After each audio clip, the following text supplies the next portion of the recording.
Oi, pessoal! A partir de agora, até o fim do semestre, a gente vai estudar basicamente sobre metabolismo celular. Então, essa é a última etapa da nossa disciplina. A gente vai entender o que é metabolismo e para que ele serve. Então, hoje é só uma aula introdutória. Nas próximas aulas, a gente vai se aprofundar um pouco mais neste assunto. Aqui nesse slide eu trouxe uma definição bem simples sobre o que é metabolismo. Se eu pudesse usar uma palavra como sinônimo de metabolismo, seria atividade. Todas as atividades da célula que mantêm aquela célula viva. Então, o metabolismo induz crescimento, movimento, reprodução e manutenção da homeostase, ou seja, manutenção do equilíbrio. Para a célula se manter viva, ela precisa de todos esses processos. E para fazer todos esses processos, ela precisa de energia. Então, o metabolismo ele envolve basicamente a obtenção de energia pela célula para que ela se mantenha viva, para que ela cresça, para que ela se movimente, para que ela prolifere, né, para que ela faça mitose. E conforme a gente já viu, as células formam os tecidos que formam os nossos órgãos. Sem o funcionamento adequado dos nossos órgãos, a gente não sobrevive. Então, o metabolismo é toda aquela atividade, todo aquele mecanismo fundamental para a nossa sobrevivência.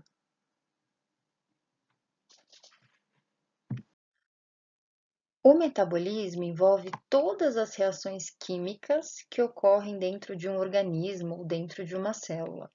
O metabolismo pode ser em dois sentidos: no sentido anabólico, envolvendo reações anabólicas, ou no sentido catabólico, envolvendo reações catabólicas. O que isso significa? Anabolismo é sinônimo de construção. Catabolismo é sinônimo de quebra. Então, reações anabólicas são moléculas simples, moléculas menores, que vão construir moléculas grandes, moléculas complexas. Por exemplo, muitas moléculas de glicose, certo? Podem se unir por ligações covalentes e formar polissacarídeos, como o glicogênio, por exemplo. Então, a partir de um monte de moléculas de glicose, a partir de um monte de moléculas simples, posso produzir uma molécula complexa. Então, seria um metabolismo anabólico. Mas o contrário também pode acontecer. Quando a gente come carboidratos complexos, polissacarídeos, a gente tem um monte de molécula aqui de glicose unida por ligação covalente. Se a gente quebra esse polissacarídeo, a gente tem a formação de moléculas mais simples. Então, quando a gente quebra moléculas grandes, a gente tem um metabolismo no sentido catabólico. Uma outra coisa que a gente vai ver na aula de hoje, que é muito importante, é em relação à energia. Geralmente, reações anabólicas, reações de construção, precisam de energia, consomem energia, e reações catabólicas, reações de quebra, liberam energia. Então, basicamente, quando a gente fala em metabolismo, este metabolismo, esta atividade, pode ser no sentido de catabolismo ou anabolismo. Catabolismo, reações que produzem, que liberam energia através da quebra de grandes moléculas. E anabolismo é justamente o contrário, reações que utilizam, que consomem energia e resultam na síntese ou construção de moléculas. O tempo todo, no nosso corpo, algumas moléculas estão sendo construídas, estão sendo sintetizadas, outras moléculas estão sendo quebradas, estão sendo degradadas. Então, o tempo todo a gente tem um metabolismo catabólico ou um metabolismo anabólico. A gente vai ver mais para o final da aula que, dependendo do nosso estado alimentar, se a gente acabou de comer ou se a gente está muito tempo sem comer, ou seja, em jejum, o nosso corpo ele tem uma predominância em metabolismo catabólico ou metabolismo anabólico, mas predominância não quer dizer exclusividade. Então, neste momento, tem uma predominância do anabolismo ou catabolismo aí no seu corpo. Mesmo se tiver a predominância do metabolismo anabólico, algumas outras moléculas estão em catabolismo e vice-versa. Mesmo se você estiver numa predominância de metabolismo catabólico, outras moléculas podem estar em anabolismo. Então, nosso corpo está o tempo inteiro construindo e degradando moléculas. Bom, então eu falei que anabolismo consome energia e catabolismo libera energia, mas que energia é essa, né? Geralmente, quando a gente fala em energia no nosso corpo, a gente está falando de ATP, que é a nossa molécula de energia. Quem produz ATP são as mitocôndrias, são as organelas celulares chamadas mitocôndrias.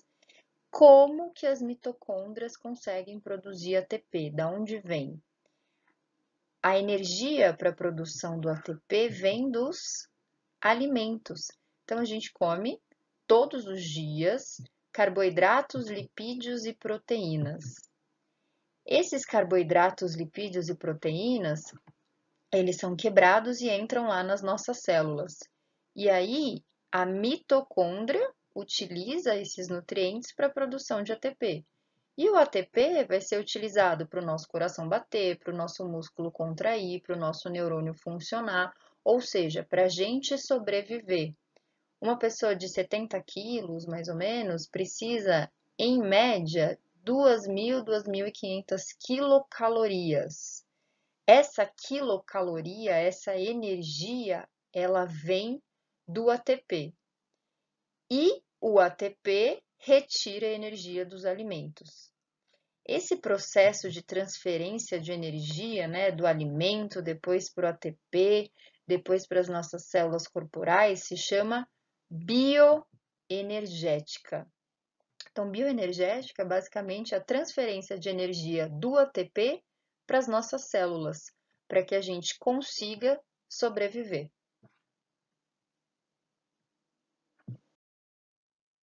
ATP, na verdade, é uma sigla, né? Que significa adenosina trifosfato. Mas aí você vai falar, o que o P tem a ver? Bom, o símbolo do fosfato é a letra P. Se você for lá na tabela periódica, P significa fosfato. Então, é por isso que ATP, adenosina trifosfato. O que é adenosina? Adenosina é uma molécula de adenina, isso mesmo, adenina, aquela base nitrogenada do nucleotídeo, é a mesma adenina. Adenina associada à ribose, isso mesmo, ribose, o mesmo açúcar do RNA.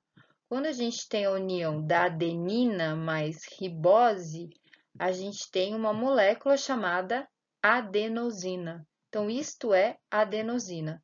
Aqui, ó, quimicamente, a gente tem a representação tridimensional da adenosina. Uma molécula de adenosina, que é isso aqui, adenina mais ribose, uma molécula de adenosina ligada a 3 fosfatos, né, que a gente chama de grupo fosfato, a gente tem, portanto, adenosina trifosfato. Bom, então, tomamos o nosso café da manhã, comemos lá um pão que tinha carboidrato, um polissacarídeo. Esse polissacarídeo foi quebrado, foi absorvida a glicose, foi quebrado em glicose, essa glicose foi absorvida pelas nossas células. A mitocôndria pegou essa glicose e transformou em ATP. Na aula que vem a gente vai ver como que a mitocôndria faz isso. Então, basicamente, a mitocôndria transformou a glicose em adenosina trifosfato. Então, vejam aqui, ó, uma molécula de adenina mais ribose, a gente tem adenosina e aqui o grupo fosfato. Essa molécula armazena energia nessa região aqui, ó, na terceira ligação covalente entre os fosfatos. Essa ligação covalente aqui, ó, ela tem muita energia. De maneira que quando esta ligação covalente é quebrada, vejam aqui o resultado. A ligação covalente foi quebrada e liberou energia. Então, sempre quando a gente tem a quebra do ATP, a gente tem a formação de adenosina difosfato, ou seja, agora temos uma molécula de adenosina e duas moléculas de fosfato associados, né? Energia, liberação de energia e um fosfato que ficou aqui sozinho, né? Chamado fosfato inorgânico. Então, basicamente, a nossa energia vem da quebra do ATP. A quebra do ATP produz ADP, adenosina difosfato, mas aquele fosfato que ficou sozinho, chamado fosfato inorgânico, mais energia. E essa energia a gente usa para sobreviver. Então, se vocês forem parar para pensar, essa energia veio de onde, afinal? Daquele pãozinho que você comeu no café da manhã, que tinha carboidrato, que foi quebrado em glicose, que a mitocôndria utilizou para produzir ATP, e o ATP foi quebrado, te dando energia para sobreviver. E o que significa essa energia, né? Então, falei para vocês que quebrando o ATP, a gente produz ADP, fosfato inorgânico e energia. Essa energia nada mais é do que quilocaloria. Geralmente a gente só fala caloria, né? Mas o termo correto é quilocaloria. Aqui só uma curiosidade: uma quilocaloria é a quantidade de energia necessária para elevar a temperatura de 1 litro de água em 1 grau Celsius. A gente precisa de energia para sobreviver, a gente precisa de quilocaloria. Cada ATP produz mais ou menos 7 quilocalorias, né? De 7 a 12. E aí eu falei para vocês que um ser humano de mais ou menos 70 quilos precisa de 2.500 quilocalorias por dia. Como ele obtém essas 2.500 quilocalorias por dia? Basicamente, quebrando ATP. E para quebrar esse ATP, as nossas mitocôndrias precisam produzir esse ATP. E para produzir esse ATP, as nossas mitocôndrias precisam de glicose. E como que essas mitocôndrias obtêm a glicose? Basicamente a partir da alimentação. Eu falei glicose, mas pode ser também lipídios, né? A gente vai ver na aula que vem que a mitocôndria ela consegue produzir ATP a partir de glicose e a partir de lipídios principalmente. Sempre quando a gente estuda metabolismo e as reações químicas que acontecem nos processos metabólicos, tanto catabólicos quanto anabólicos, a gente precisa saber sobre alguns conceitos e algumas terminologias importantes. Então, primeiro, nas reações químicas, substâncias se transformam em outras substâncias diferentes, seja por quebra de ligações covalentes, ou seja, pela formação de ligações covalentes. Existem dois principais tipos de reações químicas, a que a gente chama de síntese ou adição. Então, temos duas moléculas ou dois elementos químicos, né, que irão se unir por ligações covalentes, formando uma nova molécula. Por exemplo, temos o elemento hidrogênio, que pode se unir com o elemento oxigênio. Como que esses elementos vão se unir? Por ligações covalentes, certo? Formando uma nova molécula, que é a molécula de água. Então, aqui, ó, tivemos uma reação química no sentido de construção ou anabólica. Então, é um tipo de reação química de síntese ou adição. E pode ser também uma reação química de quebra da ligação covalente. E aí a gente chama de reação química de decomposição ou análise. E aí aqui seria justamente o contrário, né? Tínhamos aqui uma molécula de água formada por hidrogênio e oxigênio, que se uniram por ligações covalentes. Essa molécula de água foi quebrada, suas ligações covalentes foram quebradas, formando hidrogênio mais oxigênio. Esses são os dois tipos principais de reações químicas. Existem outros, ok? Esses são os principais. Ou no sentido de construção de moléculas, né, formando ligações covalentes, ou no sentido de quebra de moléculas, desfazendo essas ligações covalentes. Outro conceito importante é o seguinte: uma reação química sempre envolve reagentes e produtos. Reagentes são as substâncias iniciais, substâncias que tínhamos antes da reação química. Produtos são as substâncias finais, são as substâncias que se formam. Então, vamos supor que eu tinha aqui mais uma vez hidrogênio e oxigênio. Neste caso, hidrogênio e oxigênio são os reagentes, vão interagir, vão formar ligações covalentes, formando uma molécula de água. Neste caso, o produto é uma molécula de água. Vejam que aqui, no caso da água, né, hidrogênio mais oxigênio são os reagentes que formam um produto. Só que existem algumas reações químicas que temos diversos reagentes e podemos ter a formação de diversos produtos. A velocidade com que isso acontece é chamado de taxa de reação. Então, se tem uma alta taxa de reação, acontece muito rápido. Se tem uma baixa taxa de reação, quer dizer que essa reação química demora um tempo a mais para acontecer.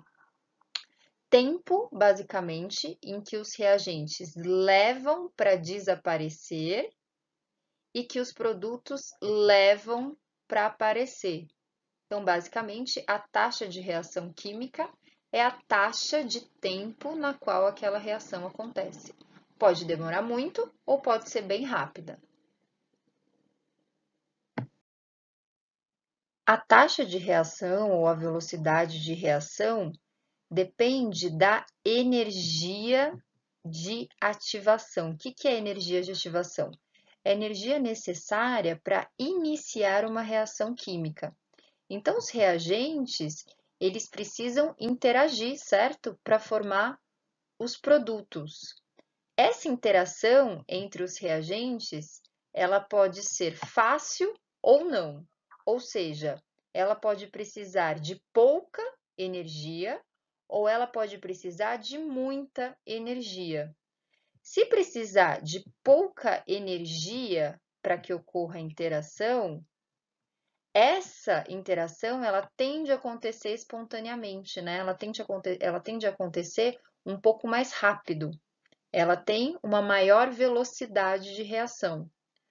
Agora, pode ser que precise de muita energia de ativação. Então, neste caso, as reações químicas elas não vão acontecer tão espontaneamente. Elas vão demorar um pouco mais para acontecer. Mas no nosso corpo, a gente tem as enzimas. O que as enzimas fazem, basicamente? As enzimas, elas aumentam a energia de ativação. Elas propiciam a interação adequada entre os reagentes, para que essa reação química aconteça de forma mais eficaz. A gente já estudou, né, sobre as enzimas. Enzimas são proteínas que aceleram as reações químicas, mas de que maneira? As enzimas, elas fornecem para as reações químicas, basicamente, energia de ativação. Então, mesmo se uma reação química demorar para acontecer, então vejam aqui nesse caso, uma reação química sem enzima poderia demorar muito para acontecer, poderia ser muito difícil. Olha o que a enzima faz, ela facilita o caminho. As enzimas aceleram as reações químicas e, consequentemente, aceleram o nosso metabolismo, a nossa atividade celular. E onde essa energia fica armazenada? Basicamente, a energia ela fica armazenada nas ligações covalentes. Então, vejam aqui, ó, uma molécula de glicose. Temos aqui uma molécula de glicose formada por alguns elementos que interagem por ligações covalentes. Muitas moléculas de glicose podem formar um polissacarídeo. Um exemplo de polissacarídeo é o glicogênio. Então, vejam aqui uma molécula de glicogênio, são várias moléculas de glicose, e essas moléculas de glicose, elas se unem também por ligações covalentes. Quanto mais ligações covalentes tiver aquela molécula, mais energia ela tem, certo? Se a energia ela é armazenada na ligação covalente das moléculas, quanto mais ligações covalentes, mais energia. Então, uma molécula grande de glicogênio tem mais energia do que uma molécula pequena de glicose. Essa energia armazenada nas ligações covalentes, a gente chama de energia livre. É aquela energia em potencial, é aquela energia estocada, aquela energia armazenada nas ligações covalentes das nossas moléculas. Bom, se as reações químicas são processos em que a gente tem reagentes formando produtos, são processos em que a gente tem algumas moléculas formando outras novas moléculas, a gente sempre tem uma variação na quantidade de ligações covalentes. Então, após uma reação química, os reagentes tinham uma quantidade de ligações covalentes X. Agora, os produtos terão uma outra quantidade de ligações covalentes. Se após uma reação química ocorre uma mudança na quantidade de ligações covalentes, então também ocorre uma mudança no total de energia livre daquela molécula.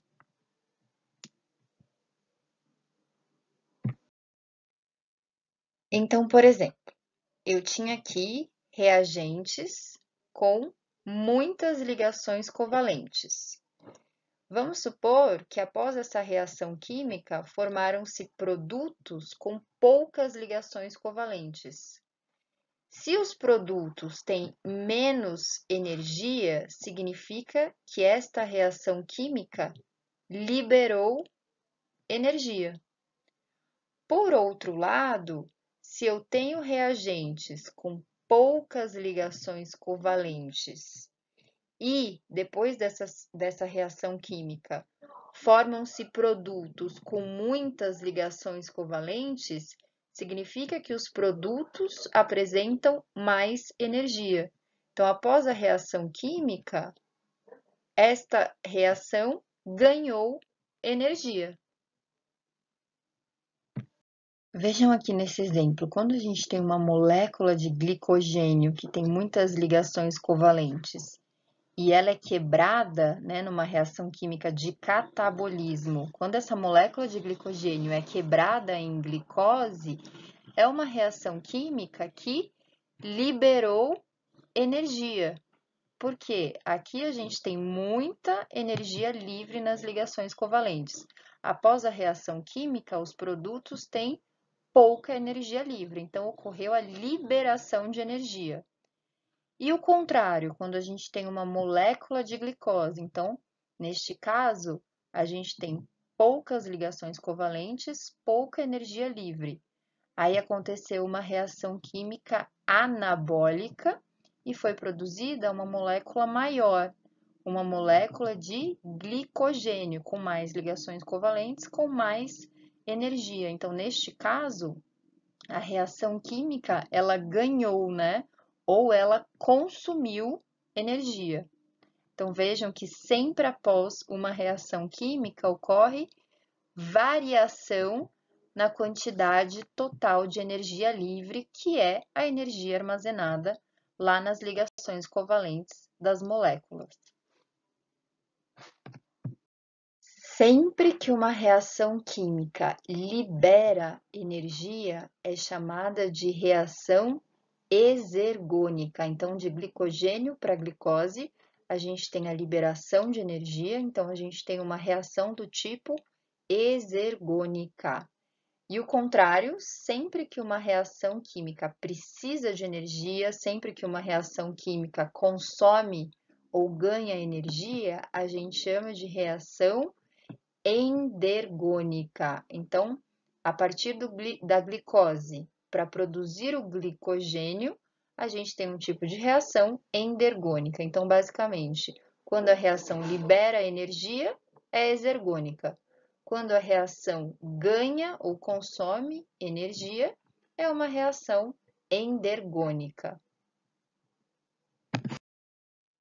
Geralmente, as reações exergônicas, elas são mais fáceis de acontecer porque elas precisam de pouca energia de ativação. Então, elas acontecem mais espontaneamente, né? E elas liberam energia. Muitas vezes, elas podem acontecer até mesmo sem as enzimas.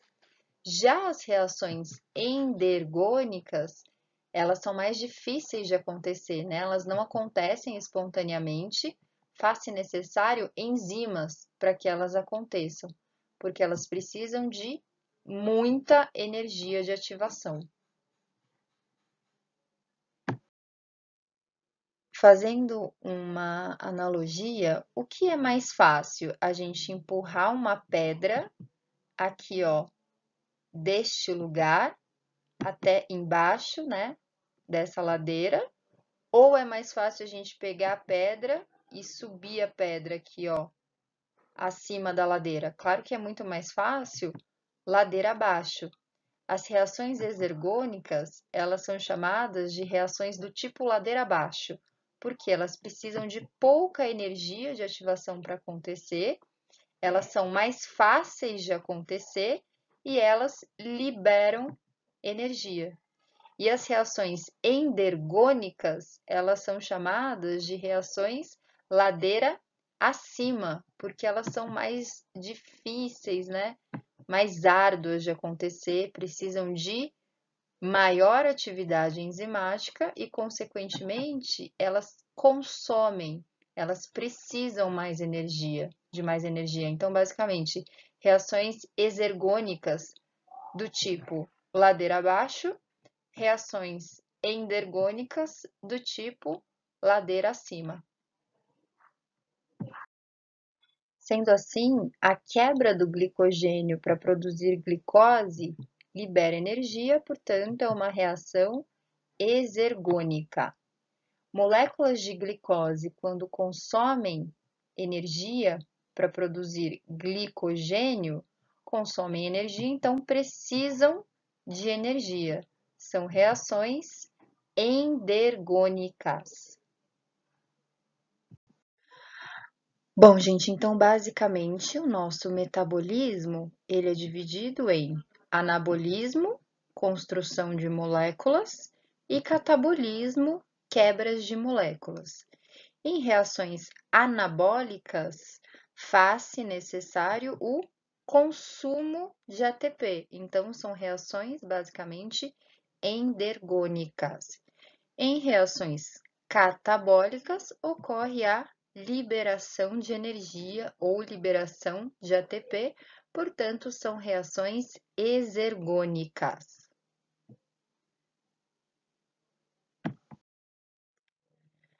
A própria quebra do ATP é um tipo de reação exergônica, porque libera energia, certo? Então, a gente viu no começo da aula que a quebra do ATP produz ADP, mais fosfato inorgânico, mais energia. Muitas vezes, as nossas reações químicas, elas são acopladas. O que isso significa? A quebra do ATP, que é uma reação exergônica, libera energia para uma reação endergônica. Então, as reações endergônicas que precisam de energia, elas vão obter energia a partir de reações exergônicas. Então, o maior exemplo é a quebra do ATP, que é uma reação exergônica, que vai liberar energia para as diversas reações endergônicas do nosso corpo. Para finalizar, eu vou dar aqui para vocês um exemplo prático. O nosso corpo está em constante metabolismo, né? Seja a predominância do catabolismo, seja em predominância do anabolismo. O sentido do metabolismo, ou seja, a sua predominância, vai depender do nosso estado alimentar. Ou seja, se a gente acabou de comer, chamado pós-prandial, por exemplo, logo depois do almoço, é um período pós-prandial, ou se a gente está em jejum, por exemplo, 4 horas sem comer. Quando a gente acabou de comer, vamos supor que eu tenha consumido bastante carboidrato, né? Então, tem um aumento da taxa de glicose na minha corrente sanguínea.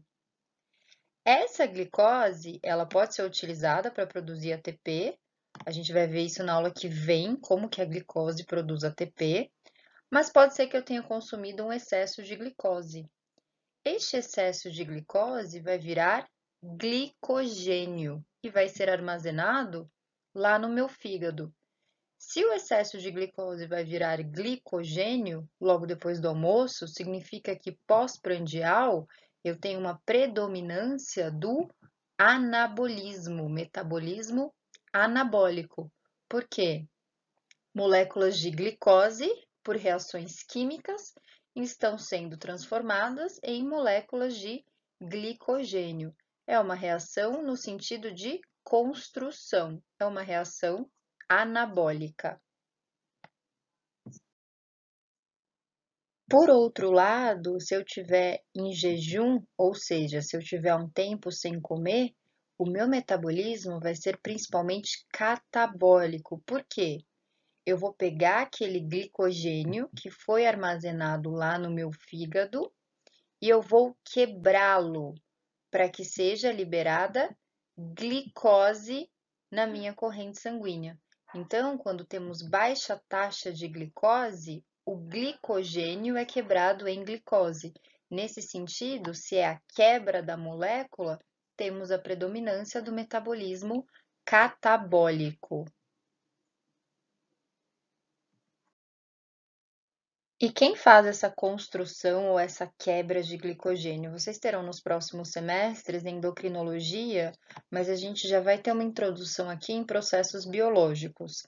Existem hormônios responsáveis pelo nosso anabolismo ou pelo nosso catabolismo. Então, por exemplo, o hormônio responsável por transformar a glicose em glicogênio lá no fígado é o hormônio chamado insulina.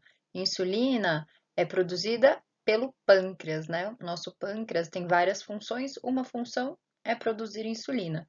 Então, a insulina participa do metabolismo anabólico. Por outro lado, o glucagon, ele faz justamente o contrário. Então, quando a gente tem redução da taxa de glicose na nossa corrente sanguínea, ocorre a liberação do glucagon. O que o glucagon faz? A quebra do glicogênio hepático, liberando a glicose lá para a nossa corrente sanguínea.